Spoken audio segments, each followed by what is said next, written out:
Kembali kami datang untuk mengucapkan syukur dan terima kasih kami kepada Bapa atas kemurahan dan kebaikan dan kasih-Mu yang Kau tetap anugerahkan berikan bagi kami umat-Mu. Terlebih Tuhan, pada saat ini Kau perkenankan lagi kami sebagai umat-Mu dapat menerima berkat-berkat Tuhan melalui kebenaran firman-Mu yang sebentar kami dengarkan. Biarlah Roh Kudus-Mu terus berkarya Tuhan terhadap kebenaran firman-Mu yang akan kami dengarkan, yang memberikan, yang mengungkapkan rahasia firman-Mu bagi kami dan memampukan kami segenapnya untuk tetap hidup berjalan dalam kebenaran firman, sehingga kami mampu Tuhan untuk melakukan apa yang Tuhan telah amanatkan bagi kami, terlebih melalui panggilan pelayanan yang Kau berikan bagi kami. Bapa, Kau yang mengurapi hamba-Mu, berikan terus hikmat dan pengertian bagi hamba, dan mampukan hamba-Mu menyampaikan segala kehendak hati Bapa bagi gereja, bagi sidang umat-Mu sebenarnya, sehingga dimanapun anak-anak-Mu dapat merasakan kemuliaan Tuhan, kuasa Tuhan memberkati mereka, baik kami yang ada di tempat ini maupun ada di daerah yang lain, bahkan negara yang lain. Hamba berdoa Tuhan, karena hamba percaya Kau juga ada di sana untuk melawan menjamah mereka semua. Berkati selamanya dengan limpah di surga kemuliaan nama-Mu. Terpuji-pujilah Kau Bapa. Haleluya Jesus, haleluya Roh Kudus. Amin. Puji Tuhan, saudara yang kasih dalam nama Yesus Kristus. Tak bersyukur saudaraku atas kemurahan dan kebaikan dan kasih Tuhan yang dengan setia Tuhan nyatakan terus di tengah-tengah sidangnya melalui kehidupan umatnya, anak-anaknya yang percaya dan berharap pada Tuhan. Kadang-kala begitu mudahnya kita dapat memperoleh satu berkat Tuhan, kemurahan Tuhan bagi kehidupan kita, tapi kadang-kadang terasa begitu sukar sekali. Segenapnya itu, saudaraku, tidak lain tidak lepas daripada kesadaran kita masing-masing atas segala kehidupan kita di hadapan Tuhan Allah kita. Kita percaya sebagaimana kebenaran firman Tuhan menyatakan bahwa Tuhan tidak pernah membedakan satu dengan lainnya. Tuhan tidak pandang bulu, Tuhan tidak pandang rupa. Tetapi yang dilihat Tuhan adalah hati kita, kerinduan kita, kesadaran kita. Bagaimana supaya Tuhan yang begitu ajaib itu dapat menyatakan kemurahannya terus dalam kehidupan kita. Tapi hari ini mari kita teruskan lagi firman Tuhan. Bagaimana supaya saudara kehidupan kita sebagai orang percaya, sebagai orang Kristen ini dapat terus bertambah-tambah di dalam Tuhan. Mari kita baca di dalam buku 1 Petrus pasal 4 ayat yang ke-7 sampai ayat yang ke-11. 1 Petrus pasal 4 ayat yang ke-7 sampai ke-11. Judul perikop ini hidup orang Kristen. Tetapi judul bapak saya hari ini temanya adalah melayani untuk kemuliaan Allah. Sebagaimana biasa saya baca yang pertama, berikutnya nanti jemaat Tuhan. Demikian ayat 9 saya baca, 10 saudara dan 11 semua bersama-sama saja.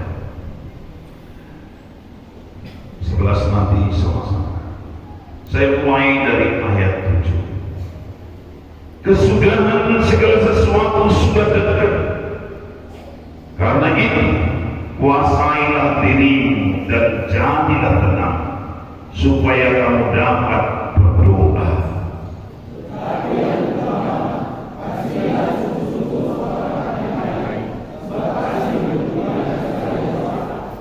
Berilah tumpangan seorang akan yang lain dengan tidak bersungut-sungut.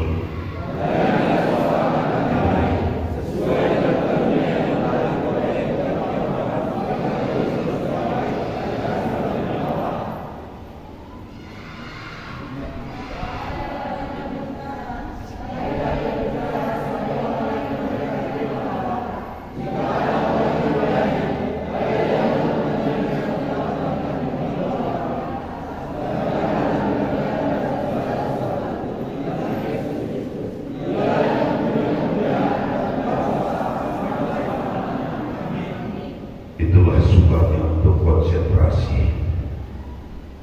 Sekalipun 3 kali saya katakan tadi ayat 11 nanti semuanya, tapi toh sumbat juga dia. Tanda apa? Konsentrasi ini yang sumbat. Nah, itulah salah satu faktor penyebab kita kurang diberkati karena kurang konsentrasi. Nah, maka pusatkanlah pikiran kita. Segala-gala yang bisa menghambat saudara untuk konsentrasi jauhkan. Boleh HP dipegang tapi hanya untuk firman Tuhan. Tak usah biarkan main. Ya. Kalau adanya ring ada masuk untuk SMS, WA, apapun namanya messenger, tak usah buka sekarang. Ya, ini hari Minggu penting pun katanya pasti bukan penting hari itu. Tuhan yang lebih penting. Amin saudara. Puji Tuhan. Kesudahan segala sesuatu sudah dekat. Saudara saya, kita pasti sadar atau tidak sadar, kita lihat waktu berjalan terus tanpa kita sadar. Tidak terasa saudaraku, pada saat ini pun sudah kita masuki minggu ketiga pada bulan November ini. Sebentar lagi kita masuk bulan 12. Di sana sini akan terdengar kumandang lagu Malam Kudus. Demikian cepatnya waktu itu berlalu saudara. Demikian juga dalam waktu-waktu yang akan datang, yaitu tentang kedatangan Yesus kali yang kedua. Kita tidak tahu waktunya, saatnya. Tetapi Rasul Petrus tadi menyatakan kesudahan segala sesuatu sudah dekat. Baik akhir dari kehidupan seseorang itu pun bisa sudah mendekat. Akhiri hidupnya dalam dunia ini. Tetapi saudara yang kekasih dalam nama Yesus Kristus, apa yang harus kita perhatikan dan lakukan dalam ayat 7 tadi dikatakan, jadilah, kuasailah dirimu dan jadilah tenang. Ya, kuasai dirimu dan jadilah tenang. Untuk apa? Supaya kamu dapat berdoa. Dalam waktu-waktu yang singkat, dalam waktu yang penting, buru-buru apa segalanya, banyak sekali orang tidak dapat lagi berdoa, saudara. Bangunnya saja pagi-pagi terlambat, pasti banyak yang berdoa lagi. Ya, doa tinggal sekedar doa saja. Tetapi satu perkara yang begitu penting bagi orang percaya, bagi umat Tuhan, bagi orang-orang Kristen adalah doa. Doa itu merupakan napas orang Kristen. Doa itu merupakan napas orang percaya. Kalau napasnya tidak normal lagi, namanya sudah sakit paru-paru atau bengek, mungkin sudah sesak. Begitu orang-orang Kristen, kalau doanya tidak teratur lagi,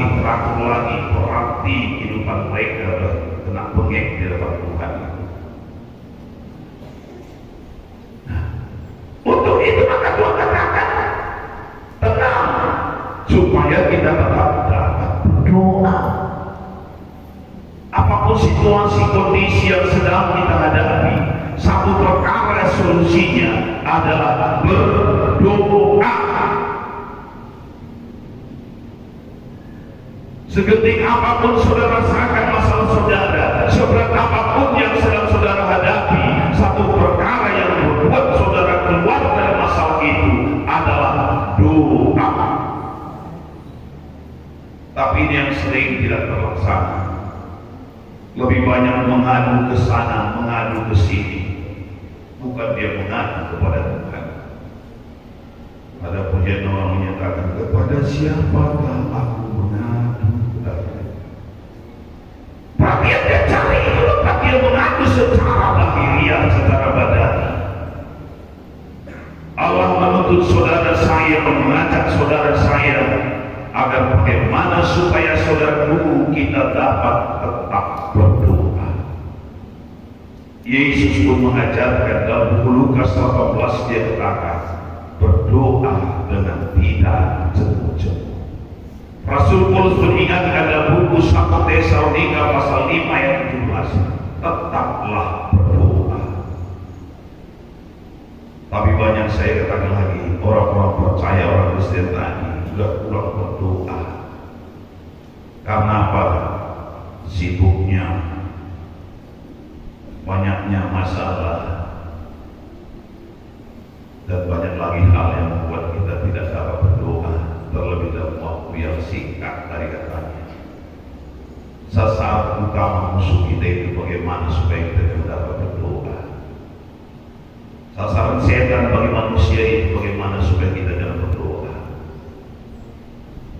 Karena dengan doa saudara bisa menembus langit sampai ke surga. Karena dengan doa saudara bisa menjangkau kuasa Allah. Karena dengan doa saudara bisa mengubahkan situasi kondisi yang sedang terjadi. Kalau tidak berdoa kita tidak akan terjadi satu perubahan. Itu yang paling pertama, berdoa. Berdoa yang bagaimana Rasul Paulus ingatkan, berdoalah penuh dengan Roh Kudus. Setelah dalam buku Efesus pasal 5 ayat 16 mulai saya bacakan. Dan pergunakanlah waktu yang ada, karena hari-hari ini adalah jahat. Saudara saya sebenarnya sebagai umat Tuhan, sebagai anak Tuhan, sebagai orang Kristen, kita harus mengerti menggunakan waktu yang ada. Kalau saudara tidak bisa menggunakan waktu yang ada untuk memuliakan Tuhan, iblis pasti curi waktu saudara untuk dia. Kalau saudara tidak mengerti, tidak dapat menggunakan waktu yang ada ini untuk menyembah Tuhan, saudara pasti diseret untuk menyembah daging atau iblis. Maka marilah pergunakan waktu yang ada ini, waktu yang singkat ini tadi, hari-hari yang jahat ini. Tambahkanlah waktu saudara untuk gunakan memuliakan Tuhan, termasuk tadi dalam doa. Tingkatkan terus doa saudara saya, bagaimana supaya saudara saya dapat lebih banyak lagi berdoa dengan Tuhan. Cari hubungan kita, persekutuan kita dengan Tuhan. Dan pergunakan waktu yang ada, karena hari-hari ini sudah. Terus ayat berikutnya, sebab itu janganlah kamu mabuk oleh anggur. Ayat 18 ya, tapi saya ulangi ayat 17. Sebab itu janganlah kamu bodoh, tetapi usahakanlah supaya kamu mengerti kehendak Tuhan. Dan janganlah kamu mabuk oleh anggur, karena anggur menimbulkan hawa nafsu. Anggur menimbulkan hawa nafsu. Jangan ada satupun dimabuk oleh anggur, tetapi kita harus penuh dengan, tetapi hendaklah kamu penuh dengan Roh Kudus. Berdoa yang dimaksud di sini oleh Rasul Paulus adalah berdoa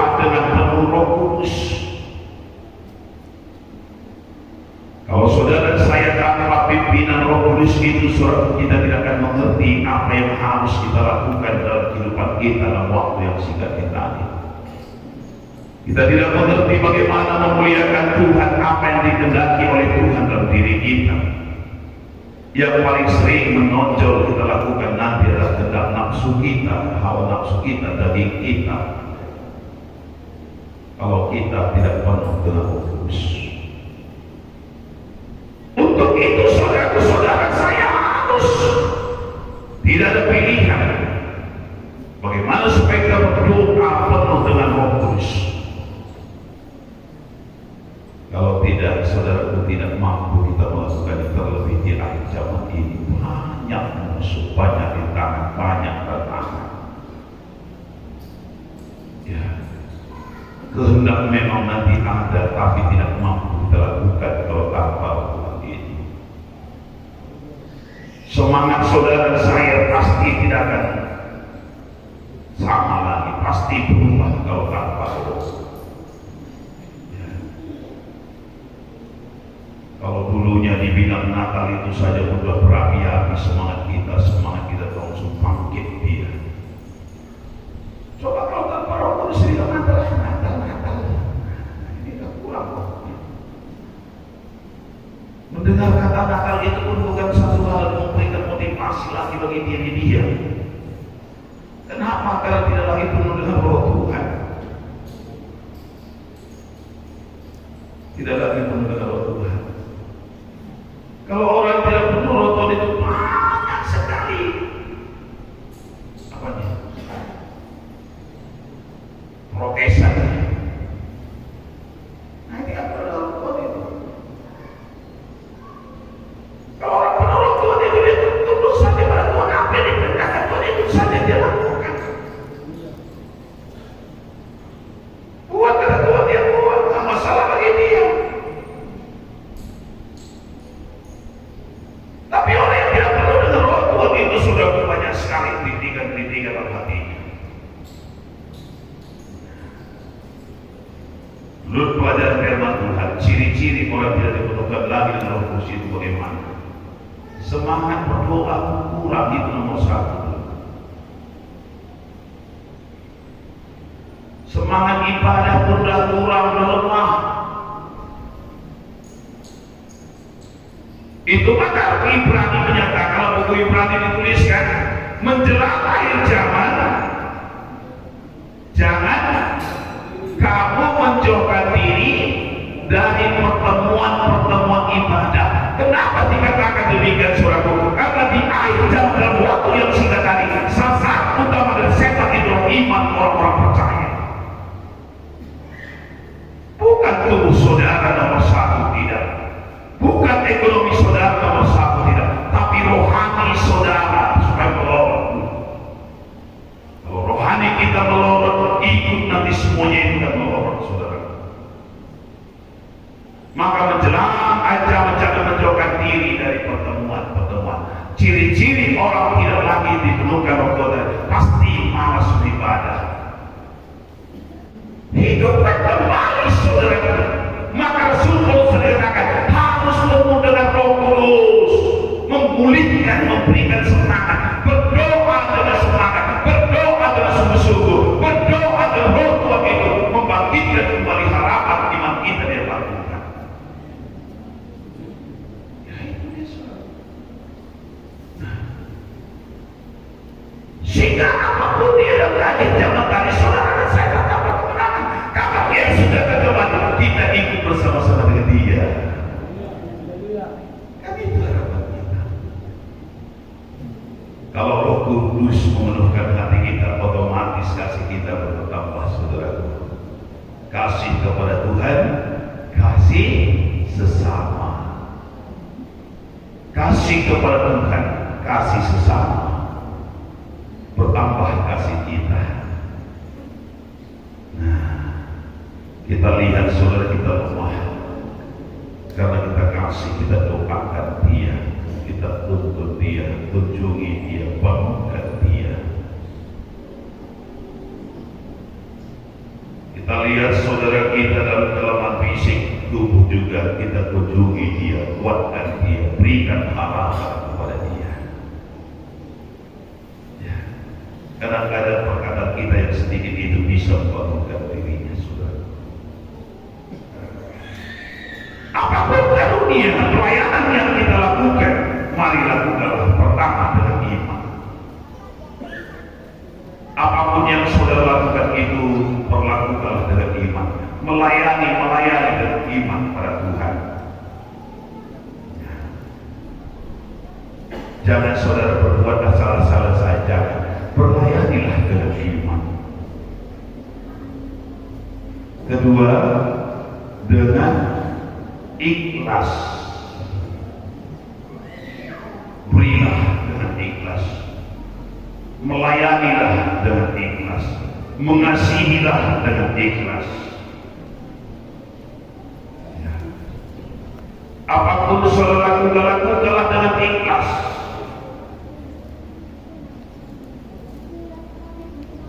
Menyembah Tuhanlah dengan ikhlas, tulus ikhlas.